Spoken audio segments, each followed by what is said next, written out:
वैदिक ग्रंथों में स्मृतियाँ क्या है? स्मृतियों की रचना क्यों की गई? स्मृतियों की रचना किस लिए की गई और इनकी रचना किसने की? आइए देखते हैं। हमने पिछले वीडियो में भी देखा था कि जो वेद थे, वेद को सुनकर कंठस्थ रखने के कारण उन्हें श्रुति या स्मृति कहा जाता था।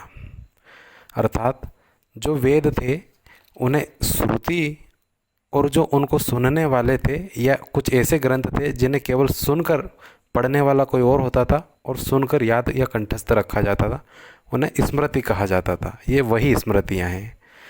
उनमें स्मृति उन धर्म ग्रंथों का समूह है जिनकी मान्यता श्रुति से नीची श्रेणी की है, अर्थात यह वेदों से नीचे मानी गई है। इनकी जो महत्वता है वह वेदों से या वैदिक ग्रंथों से नीचे है।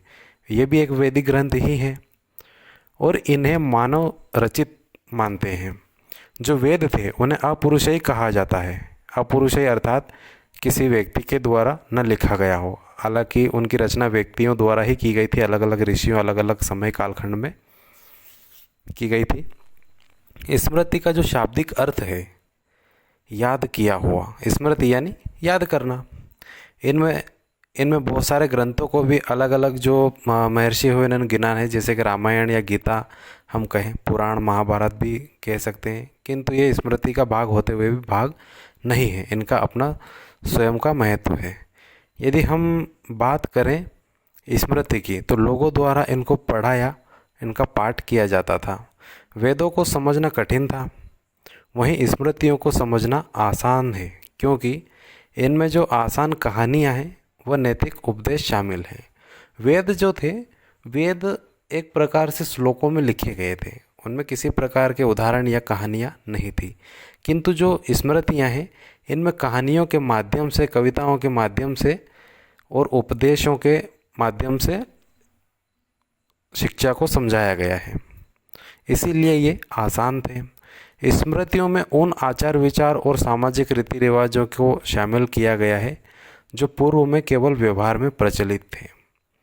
हम कह सकते हैं कि जब वेदों की रचना हुई उससे पहले भी व्यवहार तो थे, लोग तो थे और सामाजिक जीवन भी चल रहा था, किंतु जो समाज में जो व्याप्त था उसको लिख दिया गया।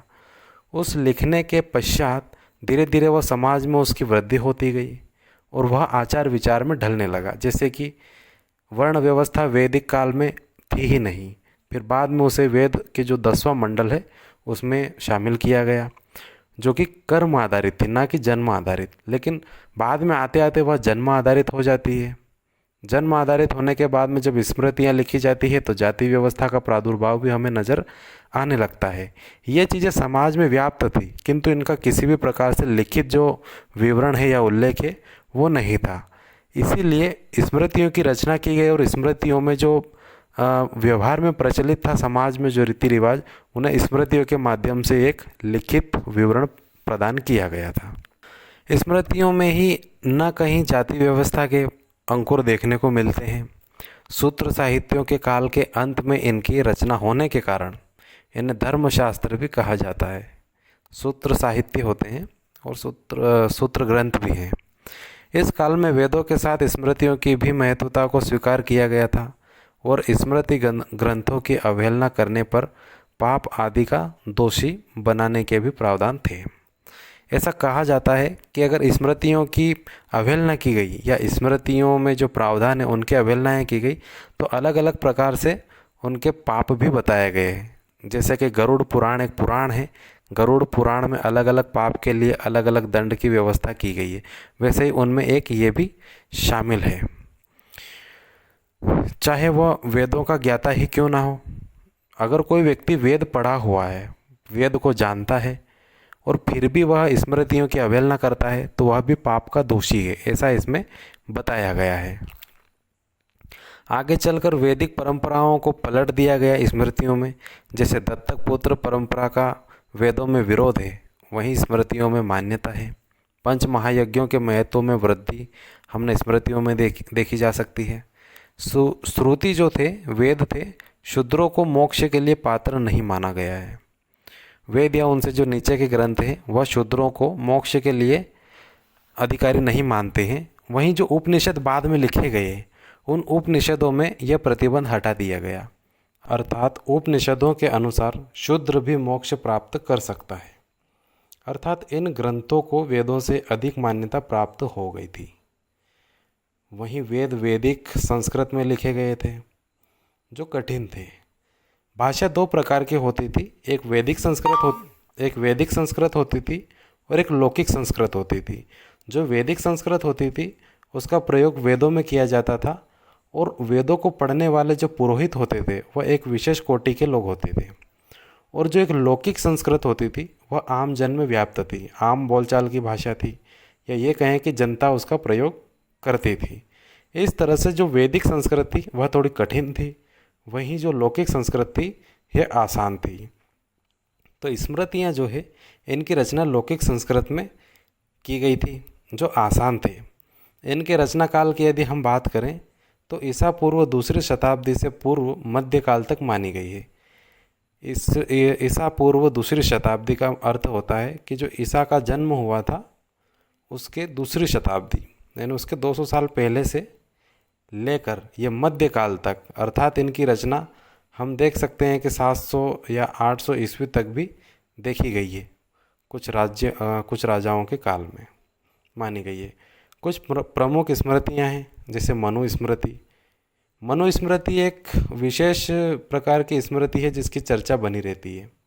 चर्चा का विशेष कारण ये है कि इसे हम नियम पुस्तिका भी कह सकते हैं, विधान भी कह सकते हैं। इसलिए कह सकते हैं क्योंकि इसमें कई प्रकार के नियम दिए गए हैं, कुछ पाबंदियां दी गई है, जैसे शूद्रों को इसमें घृणित बताया गया है। वहीं पर महिलाओं के लिए भी इसमें अनेक प्रकार के प्रतिबंध दिए गए हैं। तो मनुस्मृति की चर्चा बनी रहती है। बाद में याज्ञवल्क्य स्मृति, विष्णु स्मृति, कात्यायन स्मृति, बृहस्पति स्मृति, पराशर स्मृति, गौतम स्मृति, वशिष्ठ, नारद स्मृति, देवल स्मृति। मनुस्मृति की रचना शुंग काल में की गई थी।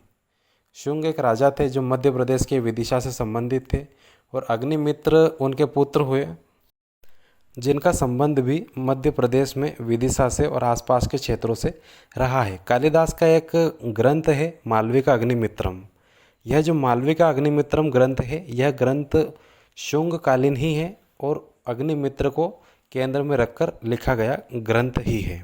आदि जो स्मृतियाँ हैं वह जो सर्वाधिक प्राचीन और प्रामाणिक हैं, ये जो स्मृतियाँ हैं ये सर्वाधिक प्राचीन और प्रामाणिक हैं। शेष जो स्मृतियाँ हैं उनकी रचना गुप्त काल में बाद में की गई है।